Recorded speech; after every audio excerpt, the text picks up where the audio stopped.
ठीक है, दोनों एसेट क्लास शानदार है, मतलब दोनों का एक मिक्सचर बना के आप आगे बढ़े। आगे बात करेंगे कि इस तरीके से आपके पोर्टफोलियो में एलोकेशन दोनों ही कमोडिटीज का होना चाहिए, लेकिन उससे पहले कुछ एक आंकड़े ऑडियंस को दिखा देते हैं। देखिए, भारत में ज्वेलरी के लिए सोने की खपत किस तरीके से होती है आपको एक बार ये बताते हैं। आपकी स्क्रीन पर आपको नजर आ रहा होगा WGC वर्ल्ड गोल्ड काउंसिल के डेटा के मुताबिक भारत में ज्वेलरी के लिए सोने की कितनी खपत है। 2021 की अगर बात करें, 610 टन सोना ज्वेलरी के लिए इतनी खपत भारत में थी इसकी। 2022 पे आए अगर, थोड़ी सी खपत कम होती नजर आई, 600.6 टन के आसपास ये पहुंच गई। इसके बाद 2023 की बात करें, 575.8 टन के करीब ये जो है खपत यहाँ पर नजर आई, थोड़ी सी गिरती हुई। 2024 की बात करें, 563 टन के आसपास ये खपत होती हुई नजर आई है। मैम, ये जिस तरीके से लगातार आंकड़े गिरते हुए नजर आ रहे हैं, ज्वेलरी के लिए जो सोने की खपत है लगातार डाउन आती जा रही है, क्या मैम ये बढ़ते डिजिटल वेज का एक मैसेज हम कह लें जो कन्वे हो रहा है कि डिजिटली जो निवेशक हैं अब वो निवेश कर सकते हैं? हालांकि जो खरीदार हैं जिन्हें ज्वेलरी पहननी है वो तो ज्वेलरी फॉर्म में ही खरीदेंगे, लेकिन निवेश के लिए जिस तरीके से भारतीय परिवारों में गोल्ड लिया जाता है, क्या अब लोग ज्यादा डिजिटल वेज अपना रहे हैं, ETFs अपना रहे हैं, फंड्स अपना रहे हैं, जो इस तरीके से ज्वेलरी के लिए सोने की खपत घटती हुई नजर आई है? जरूर दिव्या जी, मेरा ये मानना है कि जो जेनजी है या जो यंगस्टर्स है ना, वो शायद ज्यादा ज्वेलरी पसंद नहीं करते हैं, पर एसेट क्लास और इन्वेस्टमेंट में अपने पोर्टफोलियो में जरूर ये गोल्ड में निवेश करना चाहते हैं। और ये क्लियरली आंकड़े ही बता रहे हैं। हालांकि पूरे देश में, जैसे मैंने बताया कि 50% ज्वेलरी वाला गोल्ड तो हमारे देश में भारत में ही आ रहा है, और उसमें भी अगर मैं साउथ या चेन्नई वगैरह को काउंट करूंगी तो 70-80% वही लोग गोल्ड में निवेश कर रहे हैं। तो मेरे हिसाब से ये यंगस्टर्स जो है, या जो नया भारत है, या जो डिजिटल भारत की हम बात कर रहे हैं, इन्वेस्टमेंट पोर्टफोलियो में जो एलोकेशन की बात कर रहे हैं, ये सारी चीजें जो हम एजुकेशन कर रहे हैं, आप जैसी चैनल्स जो इतना प्रभावित कर रहे हैं लोगों को कैसे निवेश करना चाहिए, क्या बेहतर तरीका है, वो ही रीजन है कि ये डिजिटल और ETF और फंड ऑफ फंड में काफी सारा निवेश हो रहा है। ज्वेलरी को थोड़ा सा ट्रेडिशनल माना जा रहा है आज की जनरेशन में, फॉर श्योर।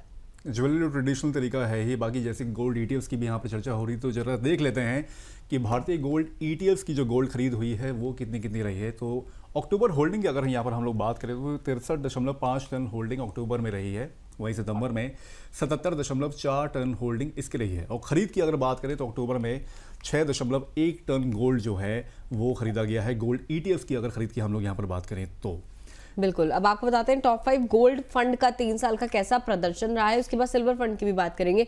देखिए, गोल्ड फंड एक अच्छा जरिया है निवेश करने का, जैसे कि मैम ने लगातार सुझाया आपको ETFs में, फंड्स में आप निवेश कर सकते हैं। ETFs का डेटा आपको अभिषेक जी ने बताया। एक बार गोल्ड फंड्स की बात कर लेते हैं, किस तरीके का परफॉर्मेंस रहा है बीते 3 साल में इन फंड्स का। सबसे पहले अगर बात करें क्वांटम गोल्ड सेविंग्स फंड की, तो 38.44% का शानदार रिटर्न इसने अपने निवेशकों को बीते 3 सालों में दिया। टॉप 5 गोल्ड फंड्स में नाम शामिल है। इसके अलावा SBI गोल्ड फंड आता है, 38.31% का रिटर्न इसने भी अपने निवेशकों को दिया। निपॉन गोल्ड सेविंग्स फंड की अगर बात करें, बीते 3 सालों में एक एवरेज तौर पर 38.18% का रिटर्न इसने भी अपने निवेशकों को दिया है, जो कि बेहद ही शानदार रिटर्न है। कोटक गोल्ड फंड की अगर बात करें, ये भी टॉप 5 की लिस्ट में शामिल है, 38.02% का रिटर्न इसने दिया।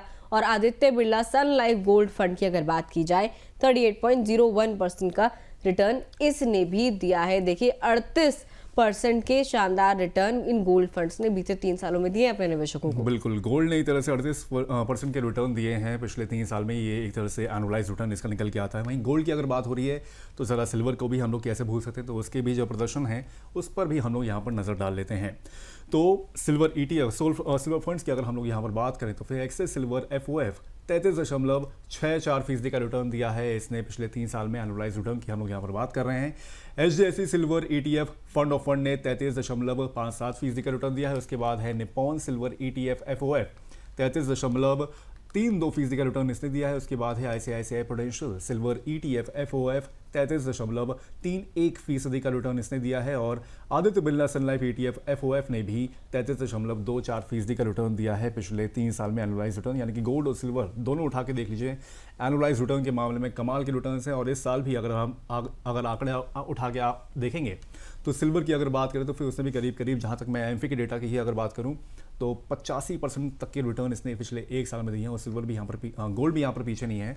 55% 50% के रिटर्न इसने भी दिए हैं पिछले एक साल में। बिल्कुल, एक साल का डेटा आपको बताया अभिषेक जी ने, 3 साल का डेटा आप स्क्रीन पर देख ही रहे हैं। गोल्ड 38% के आसपास का रिटर्न, सिल्वर 33% के आसपास का रिटर्न अपने निवेशकों को। एक बार मैम के पास चलते हैं। हालांकि मैम अभी ये समझा रही थी कि कौन से तरीके जो है बेहतर है गोल्ड में निवेश करने के, लेकिन फंड हो गया, डिजिटल गोल्ड हो गया, ETF हो गया, तमाम चीज़ें जब निवेशक के पास अवेलेबल होती हैं तो कई बार वो कंफ्यूज भी हो जाता है। इसलिए थोड़ी सी और क्लैरिटी इस पर जान लेते हैं। मैम, गोल्ड में निवेश करने का सबसे सही तरीका अगर आपको सजेस्ट करना हो तो आप क्या करेंगे? आपने डिजिटल गोल्ड के लिए बोला कि सेफ नहीं है, रेगुलराइज नहीं है, और जैसा कि बड़ी अथॉरिटी से भी यही मार्गदर्शन आता है निवेशकों के लिए कि उनमें निवेश जो है बचे, उनमें निवेश ना करें।